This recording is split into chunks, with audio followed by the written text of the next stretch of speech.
Hello and welcome back to my YouTube channel छु साथीहरू। अहिले चाहिँ अँध्यारो भएको हुनाले केही पनि देखेको छैन, पछाडिको ब्याकग्राउन्ड यता फेस पनि अलिअलि केही पनि देखेको छैन। उज्यालोमा यो बत्ती भन्ने मात्र छ।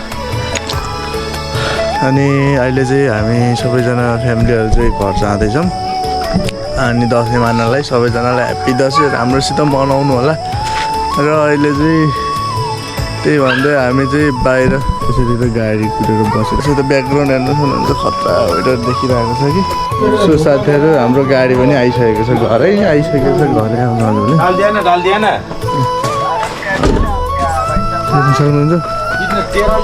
अब हामी चाहिँ सिधै दरबाङ गएर या बिचमा खाजा खान्छौँ या अन्त उता गएर भेट्छौँ होला।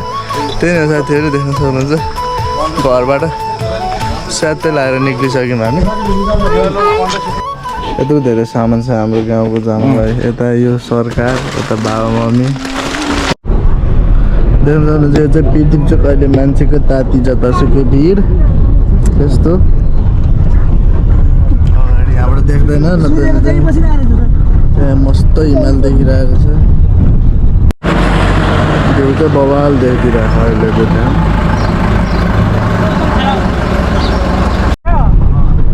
अब चाहिँ हाम्रो गाडी हिँडिसक्यो,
गइरहेको हेर्नु न, यस्तो बवाल देखिरहेको छ कि।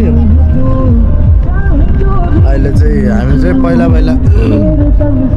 के भन्छ अरे बुर्दियाङबाट जान्थ्यो दसैँमा। जहिले पनि बुर्दियाङबाट जान्थ्यो, अहिले चाहिँ दरबाङबाट गएको छ इबी गाडीमा। राम्रो पनि रहेछ, अब मजा पनि होइन, सब आनन्दले हुने हो। बिचमा भेट्दैन सब साथीहरू। अब अहिले चाहिँ अब एकदिन चाहिँ टाइम लाग्ने भयो साथीहरू हामीलाई है। उता पनि गाडी तन्नै आएको रहेछ। अब यहाँ पहिरो खसेर बिजोकै भइगयो नि त। अनि दसैँ मान्न जानेहरूलाई अब त्यस्तै बिजोक भयो साथीहरू। एकछिनपछि जाम खेल्ने नै छ। अनि दसैँ मान्न हिँडेकोहरूलाई अहिले आपत र विपद परिरहेको छ। यो जाम पहिरो खस्ने अहिले मुगलिन नारायण घाटतिर त झन् त्यस्तै भइरहेको छ। यता पनि अब त्यस्तै हो। अब यतातिर नि सानोतिनो पहिरो खसिरहेको नखस्ने होइन। अब फेरि एकछिनमा माथितिरै गएर हेर्नुपर्छ अरू के कस्तो भइरहेको छ।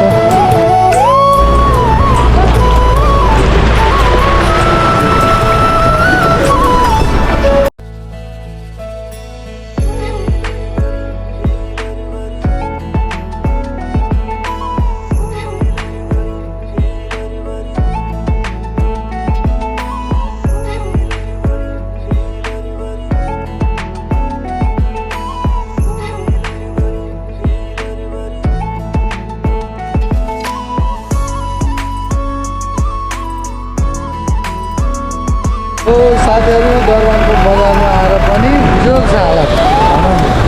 यता गाडी बिग्रेर त्यहाँ गाडी बनाउँदै बसिरहेको। अनि फेरि लाएर अनि सामान हाल्न भने मान्छे प्याक आज त छतमा बसेर जाने हुन्छ।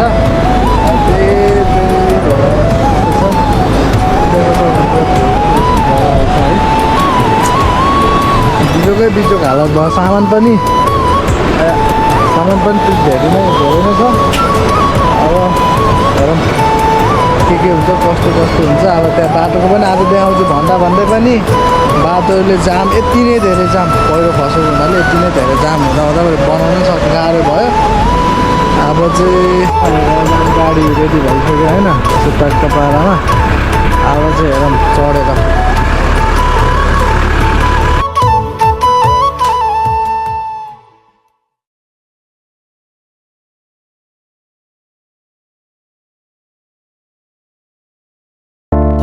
झुटे मनका राहहरू बाटो बिसाउनेमा पाइला भन्दा घुम्ती धेरै मेरो कहानीमा घाम पानीले छुन्छ मलाई हावा सुमसुमाउँछ पिरको पहाड बिसाउ भन्दै तारा टिमटिमाउँछ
thank you for watching my video okay next भिडियोमा भेटौँला साथीहरू ओके बाई बाई गाइज